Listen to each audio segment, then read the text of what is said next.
আসসালামু আলাইকুম রহমতুল্লাহি ওবরকাতুহু।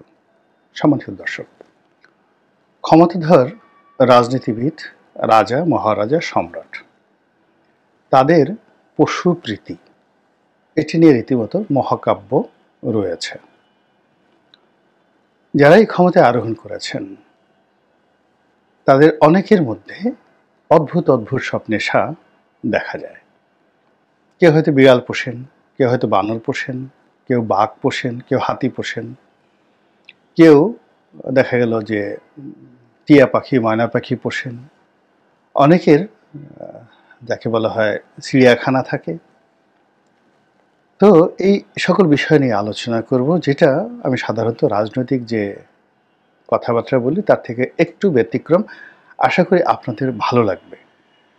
ভালো লাগবে এই কারণে যে আমাদের রাজনীতিবিদ, আমাদের দেশে যারা রাজনীতিবিদ, তাদের মধ্যে যাদের পশু প্রীতি রয়েছে, পাখি প্রীতি রয়েছে, এই পশু প্রীতি এবং পাখি প্রীতির মনস্তাত্ত্বিক বিষয়গুলো কি, এর ফলে সেই ক্ষমতাধর ব্যক্তি, রাজনীতিবিদ, তাদের দ্বারা জনগণের কি উপকার হয়, কি ক্ষতি হয়, তাদের এই পশুপ্রেমের অতীত ইতিহাস, এই সমস্ত বিষয়াদি নিয়ে মূলত আলোচনা করব। প্রথমে বলে নেই যে সাবেক প্রধানমন্ত্রী শেখ হাসিনা, তিনি বিড়াল পোষতেন। তো আমি এটা নিয়ে একটা লেখা লিখেছিলাম। এটিকে বাংলাদেশ প্রতিদিনে অথবা নয়া দিগন্তে, আমার ঠিক মনে নেই।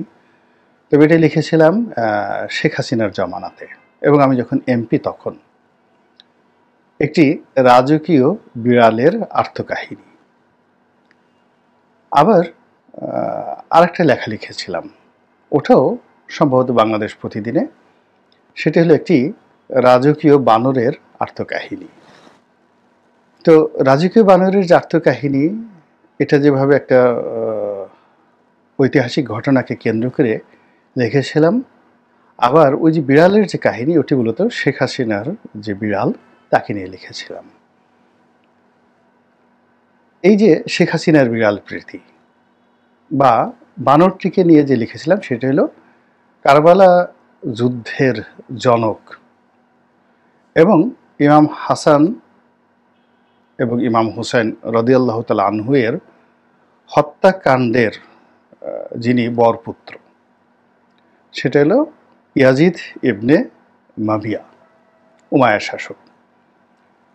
মুসলমানদের নিকট এই নামটি, বিশেষ করে সুন্নি মুসলমানদের নিকট, শিয়া মুসলিমদের নিকট ভীষণ রকম নিন্দিত। তারা বিশেষ করে কারবালার যুদ্ধের নির্মমতার জন্য পুরোটাই ইয়াজিদকে দায়ী করেন। এবং ইয়াজিদের চরিত্র নিয়ে মুসলমানরা হাত দিয়ে এখনো পর্যন্ত এরকম ভালো কিছু লেখেননি। যদিও এখন কিছু কিছু সম্প্রদায় এসছে যারা ইয়াজিদকে খুব বড় করে তুলে ধরার চেষ্টা করছেন। অনেকে বলার চেষ্টা করছেন যোগ্য, সুশাসক, তারপরে তার পিতার সম্পর্কে তিনি আশরায়ে মুবাশশারা ছিলেন, এরকম আরও অনেক কিছু, আমির মাবিয়া সম্পর্কে অনেক অনেক সুন্দর কথা বলার চেষ্টা করছেন। তো এনিওয়ে, আমি সে ধরনের ইসলামিক বিতর্কে না গিয়ে যেটা আমি ইতিহাস থেকে জেনেছি এবং পড়েছি, সেটি হলো এই ভদ্রলোক, অর্থাৎ ইয়াজিদ ইবনে মুআবিয়া, তিনি বিরল এবং অভিশপ্ত একটা অজানা রোগে আক্রান্ত হয়ে তার প্রাণ গিয়েছিল। এটা সত্য কথা। এবং তিনি যেই সময়টিতে শাসন ক্ষমতাতে ছিলেন, তখন আরবের যে রাজনৈতিক অবস্থা, সবচেয়ে খারাপ অবস্থা। তার বাবার মৃত্যুর পরে এটা সীমাহীন অরাজকতার মধ্যে তিনি শাসন ক্ষমতা পরিচালনা করছিলেন। তো সেই অবস্থায় সিংহাসনে বসাটাই আসলে একটা বিরাট যোগ্যতার বিষয়। এনিওয়ে, প্রায় 3.5 বছর তিনি ক্ষমতায় ছিলেন। এর মধ্যে বহু কুকর্ম তার জমানাতে ঘটেছে। তার ব্যক্তিগত জীবন, তার যৌনতা, তার বানর প্রীতি, নানা রকম কাহিনী আছে। তো সেই নোংরা বিষয়গুলো আমি আসলে তুলতে চাই না। শুধুমাত্র বানর নিয়ে যে কথাগুলো বলার চেষ্টা করেছিলাম, সেই একটি রাজকীয় বানর বলছে, সেটা হলো তিনি যে বানরটিকে পোষতেন, সেটিকে তিনি সিংহাসনের পাশে বসিয়ে রাখতেন। তার সভাসদ এবং যারা দরবারের হর্তাকর্তা, আমিরমরা, তারা সেই তাকে কুর্নিশ করত এবং অ্যাট দ্য সেম টাইম সেই বানরকেও কুর্নিশ করত এবং আরও অনেকেই অতিমাত্রায় তাকে খুশি করার জন্য সেই বানরের হাত ধরে চুম্বন করত এবং বানর আবার তাদেরকে আদর করে দিতেন এবং বানর যদি কোনো সভাসদের মাথায় হাত বুলিয়ে দিতেন তাহলে সেই লোকটি নিজেকে সৌভাগ্যবান মনে করতেন। এবং এটা নিয়ে যে একটা বিখ্যাত সিনেমা আছে দ্য মেসেজ এবং দ্য মেসেজ না দ্য মেসেঞ্জার। মেসেঞ্জার সিনেমাতে ইয়াজিদকে সরাসরিভাবে দেখানো হয়নি, কিন্তু ইরাক এবং পূর্বাঞ্চলীয় যে তার যে শাসককর্তা, কারবালার যে শাসনকর্তা, তাকে দেখানো হয়েছে এবং তিনিও ইয়াজিদের অনুকরণে বানর লালন পালন করতেন এবং সেই বানরের দাপট এবং সেই বানরের ক্ষমতা এবং তিনি সেটাকে কিভাবে লালন পালন করতেন সেই দৃশ্যটি সিনেমাতে, দ্য মেসেঞ্জার সিনেমাতে এত চমৎকারভাবে ফুটিয়ে তোলা হয়েছে। অসাধারণভাবে আপনারা সেই দৃশ্যটা দেখে নিতে পারেন। এর কারণ হলো যে মূল শাসক ইয়াজিদ যেহেতু সেই কাজটি করতেন, ফলে তার অন্যান্য প্রাদেশিক যারা গভর্নর তারাও ইয়াজিদকে খুশি করার জন্য এইভাবে বানর পুষতেন আর সারা দেশ তখন বানরে সয়লাভ হয়ে গিয়েছিল এবং তার খেসারত মুসলমান জাতিকে কিভাবে দিতে হয়েছিল তা কম বেশি মোরালেজ আমরা জানি। এখন শেখ হাসিনার বিড়াল সম্পর্কে আসি। শেখ হাসিনার বিড়ালটি দোতলায় থাকতো, বা আমি এখন আপনি করে বলি, বিড়ালটি দোতলায় থাকতেন। অনেক বড় বড় নেতা, বিশেষ করে মহিলা নেত্রী যারা ছিলেন, তারা বিড়ালটির দৃষ্টি আকর্ষণ করার চেষ্টা করত, ওটিকে কোলে নিত, আদর করত এবং বিড়ালের মনোরঞ্জনের জন্য তাদের যে চেষ্টা এবং তদবির, এটি যারা ওই দৃশ্য দেখেছেন এবং যারা সেই চেষ্টা করেছেন তারাই কেবলমাত্র সেটা বলতে পারবেন। এগুলো এক। এখন এই যে বিড়ালকে খুশি করে শেখ হাসিনার কৃপা আদায় করার যে অভিলাষ যে সকল মানুষের ছিল, আপনি তাদেরকে কোন পর্যায়ের মানবিকতায় ভূষিত করবেন? যারা স্বার্থ সিদ্ধির জন্য আল্লাহর পরিবর্তে, আল্লাহর বান্দাদের পরিবর্তে, মানুষের পরিবর্তে পশুর হাতে পায়ে অঙ্গ বুলায়, পশুর কাছে অবনত হয় এবং পশুর কৃপা চায়। যখন একটি দলে, একটি সম্প্রদায়ে এই ধরনের লোকের সংখ্যা বৃদ্ধি পায়, যে সমস্ত আকর্ষণ মানুষের পরিবর্তে বিড়ালের দিকে বা বানরের দিকে, অথবা হায়দ্রাবাদের নিজাম একসময় বাঘ পুষতেন, একেবারে তার সিংহাসনের পাশে বাঘ বসিয়ে রাখা হতো। তো এই সাম্প্রতিক কয়েকটা সিনেমাতে সেই দৃশ্য আমরা দেখতে পাচ্ছি এবং সবাই পশ্চিমীকে দেখা গেল সেই বাঘকে সে সেলুট দিত।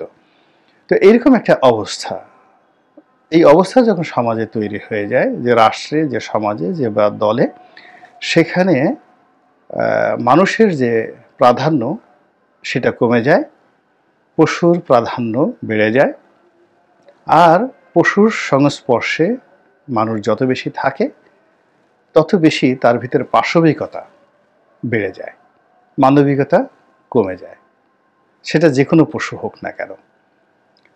তারপর দুর্বল পশু যেগুলো, গৃহপালিত পশু যেগুলো, সেইগুলোকে বশে রাখার জন্য, কতগুলো নিয়ম কারণ আছে। যেমন ধরেন বিড়াল, সেটা মেয়ে বিড়াল হোক বা ছেলে বিড়াল হোক, একে যদি আপনার বশীভূত করতে হয়, একে ইনজেকশন দিয়ে, পুরুষ হলে তার পুরুষত্ব নষ্ট করে দিতে হবে, তাকে অনেকটা খাসি বানিয়ে ফেলতে হবে, হিজড়া বানিয়ে ফেলতে হবে। আর নারী বিড়াল যদি হয়, তার গর্ভধারণের ক্ষমতা, তার জরায়ু নষ্ট করে ফেলতে হবে ইনজেকশন দিয়ে। আদারওয়াইজ এই দুটো বিড়াল, অর্থাৎ মেয়ে বিড়াল হোক ছেলে বিড়াল হোক, এদের বয়স 2.5 মাস থেকে 3 মাস হওয়ার সঙ্গে সঙ্গেই তারা এমনভাবে মিউ মিউ করবে, ঘরের মধ্যে যন্ত্রণা করবে, অবাধ্য হয়ে পড়বে। মেয়ে বিড়ালও অবাধ্য হয়ে পড়বে, ছেলে বিড়ালও অবাধ্য হয়ে পড়বে। তাহলে এই বিড়ালের যারা অধিকর্তা, তাদের প্রথম নিষ্ঠুরতা হলো এই বিড়ালকে বসে রাখার জন্য সে মেয়ে বিড়ালকে বন্ধা বানিয়ে দিচ্ছে আর ছেলে বিড়ালকে খাসি বানিয়ে দিয়েছে। এই যে তার মন মানসিকতা, সেই মন মানসিকতার কারণে সে যাদেরকে পছন্দ করবে, তার সেই রুচি অভিরুচির মধ্যে যদি কোনো ছেলে হয়, সেই ছেলের পৌরুষ থাকা চলবে না। তাকে হিজড়া হতে হবে, তাকে খাসি হতে হবে, তাকে ছাগল হতে হবে। তাকে কোনো অবস্থাতেই মানে ষাঁড় হওয়া চলবে না। তাকে দামড়া হতে মানে বড় জোর দামড়া, মানে আপনার তো গ্রামে যেগুলোকে গরুকে হাল চাষে ব্যবহার করা হয়, সেখানেও যে সকল মানে ষাঁড়ের বিচি কেটে দেওয়া হয় সেগুলোকে আমরা দামড়া বলতাম, বলদ বলতাম, বলদ বলদ বা দামড়া। আর যেগুলো ধরেন সেই যাদের বিচি থাকতো ষাঁড়, সেই যাদের সন্তান উৎপাদনের ক্ষমতা থাকতো তাদেরকে আমরা ষাঁড় বলতাম। ছাগলের ক্ষেত্রে তাদেরকে ছাগল না বলে পাঠা বলতাম। তো এইরকম যাদের সেই পুরুষ দলের মধ্যে, রাষ্ট্রের মধ্যে, সেনাবাহিনী বলেন, পুলিশ বাহিনী বলেন, যেখানে বলেন না কেন, সেখানে যাদের পুরুষদের মধ্যে ন্যূনতম পৌরুষ থাকে, ততক্ষণ পর্যন্ত এই বিড়াল প্রেমী, ছাগল প্রেমী, বানর প্রেমী যারা লোকজন রয়েছে, তারা তাদেরকে রেহাই দেয় না, তাদেরকে খাসি বানানোর জন্য চেষ্টা করতে থাকে। আর মেয়ে হলে মেয়েদেরকে বন্ধাত্ব, মানে তাদের কোনো যৌন আকাঙ্ক্ষা থাকা চলবে না। আর কোনো নারীর যদি কোনো যৌন আকাঙ্ক্ষা না থাকে, সন্তান ধারণ করার ক্ষমতা না থাকে, কিংবা সে যদি হিজড়া প্রকৃতির হয়, তাহলে রাজনীতিতে আপনি বড় জোর সুলতান সুলেমানের যে সিনেমাটা দেখেছেন বা নাটক দেখেছেন, সিরিয়াল দেখেছেন, সেখানে অসাধারণ একটা চরিত্র ছিল সুম্বুল আগা, প্রাসাদের সুম্বুল আগা। অর্থাৎ আপনি সেখানে প্রধানমন্ত্রী ইব্রাহিম পাশাকে যে আপনি একভাবে খাসি বানিয়ে সুম্বুল আগাতে পরিণত করতে পারেন। তো পশুপ্রেমী যারা, তারা প্রথমত এরকম তার দলের, তার পরিবারের, তার রাষ্ট্রের, তার সংগঠনের সবাইকে এইভাবে মানবরূপী পশু বানিয়ে ফেলে। তারপরে ষাঁড়রূপী তাকে দামড়া বানিয়ে ফেলে, আর বিড়ালরূপী নপুংসক বানিয়ে ফেলে। এই হলো প্রথম লক্ষণ। দ্বিতীয় লক্ষণ হলো যে তারা সবসময় স্বজাতি বিদ্বেষী হয়। এবং প্রকৃতিতে দেখবেন যে স্বজাতি বিদেশি প্রাণীর মধ্যে সবচেয়ে নির্মম এবং নৃশংস একটি প্রাণী রয়েছে। সাধারণত প্রাণীদের নাম নিতে হয় না, আপনারা সবাই জানেন যে এরা খুবই ঘৃণিত, নিন্দিত একটি প্রাণী। এবং এদের এই নিন্দনীয় যে বিষয়াদি রয়েছে, তার এক নম্বর কারণ হলো ওরা নিজেদের জাতিকে তারা পছন্দ করে না। এমনকি যার সঙ্গে কিছুক্ষণ আগে সঙ্গম করলো, সঙ্গম শেষ, অমনি তাকে একটা কামড় বসিয়ে দিল, এবং তারা কোনো দায়িত্ব নিতে চায় না। সারাক্ষণ শুধু তারা বিশ্রী ভাষায় চিৎকার করতে থাকে। তো এই যে পশুপ্রেমের এই প্রথম বৈশিষ্ট্য হলো যে যাদের মধ্যে পশুপ্রেম, তারা স্বজাতি বিদ্বেষী হয়ে থাকে। অর্থাৎ তারা কোনো রাজনীতিবিদদেরকে দেখতে পারে না, তাদের মতো দ্বিতীয় কোনো ব্যক্তি বেড়ে উঠুক তারা চায় না। তারা কোনো অবস্থাতেই তাদের পাশে একটা বিড়ালকে তারা বসিয়ে যত স্বাচ্ছন্দ্য অনুভব করে, বানরকে বসিয়ে স্বাচ্ছন্দ্য অনুভব করে, এবং বাঘ বসিয়ে স্বাচ্ছন্দ্য অনুভব করে, সেইভাবে কোনো যাকে বলা হয় রাজা মানসিংহ, তারপরে রাজা টোডরমল, এরপরে আবুল ফজল, এরকম বিখ্যাত মানুষদেরকে, তানসেন, এদেরকে বসিয়ে তারা কখনোই নিজেদেরকে নিরাপদ মনে করে না, কখনো মনে করে না। তো এই যে পশুপ্রেম, রাজনীতির যে পশুপ্রেম, এই দুটো বিষয় নিয়ে কেন আলাপ করেছি, কি জন্য আলাপ করেছি, এটা আওয়ামী লীগের লোকজন এখন হাড়ে হাড়ে টের পাচ্ছেন। শেখ হাসিনার ওই যে পশুপ্রেমের পাশাপাশি আরেকটি অভ্যাস ছিল, সেটি হলো তিনি ওই যেটাকে বড় বড় যে বটবৃক্ষকে ছোট করে যে কাটছাট করে রাখে, এই মুহূর্তে আমার নাম মনে আসছে না, যেটাকে টবে করে, এটাও তিনি করতেন। সেটাকে যেন কি বলে আমি জানি, বাট এই মুহূর্তে আমার নাম মনে আসছে না। তো এই কালচার যারা রয়েছে, অর্থাৎ বড় একটা কোনো কিছুকে ছোট করার মনোবৃত্তি, সেই মনোবৃত্তির কারণে এদের অবস্থা যা হয়, ওই সবসময় যাদেরকে তারা তুচ্ছ করেছে, তাচ্ছিল্য করেছে, তাদের হাতে এদের পতন হয়। যে ডক্টর মোহাম্মদ ইউনূসকে তিনি তুচ্ছ তাচ্ছিল্য করতেন, তুই তুকারি, পদ্মা থেকে ফেলে দেবেন, টুস করবেন, টাস করবেন, দেখেন নিয়তি কিভাবে খেলে দিয়েছে, তার হাতেই পতন হয়েছে।